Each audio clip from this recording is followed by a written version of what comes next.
Hello everyone, কেমন আছেন সবাই? আজকে আপনাদের সাথে আমি শেয়ার করব সজনে পাতার রেসিপি। তবে এই পাতাটাকে আমি রান্না করেছি মসুর ডাল দিয়ে। share, comment, আপনারা like. চাইলে যে কোনো ডাল দিয়ে কিন্তু রান্না করতে পারেন। তো প্রথমত আমি এই পাতাগুলোকে ঠিক এই ডাল থেকে এভাবে ছেড়ে নিচ্ছি। দেন নামার পর আমি এখন এই পাতাগুলোকে ক্লিন করব।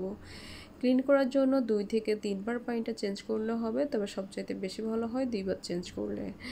দেন পানিটাকে আমি 2 বার চেঞ্জ করে নিব এবং একটু ভালো করে ওয়াশ করতে হবে। যদি হয় নিজস্ব গাছে তাহলে কিন্তু অতটা চিপে চিপে ওয়াশ করতে হয় না। দেন ওয়াশ করার পর আমি এখন পাতাগুলোকে কেটে নিব। হাতের সাহায্যে কিন্তু এত ছোট পাতা কিন্তু কাটা সম্ভব না, তাই আমি ছুরি দিয়ে কেটে নিলাম আর একটা স্ট্যান্ডের উপর রেখে দিলাম। দেন এখানে আমি মসুর ডাল দিয়েছি, হাতের মুঠো 2 মুঠ দিয়েছি পানিটা দিয়েছি হচ্ছে ডালটাকে সিদ্ধ হতে হবে। আর এখানে দিয়েছি 1 চা চামচ রসুন, পেঁয়াজ, হলুদের গুঁড়া, মরিচের গুঁড়া দিয়েছি, কাঁচামরিচ দিয়েছি 2টো।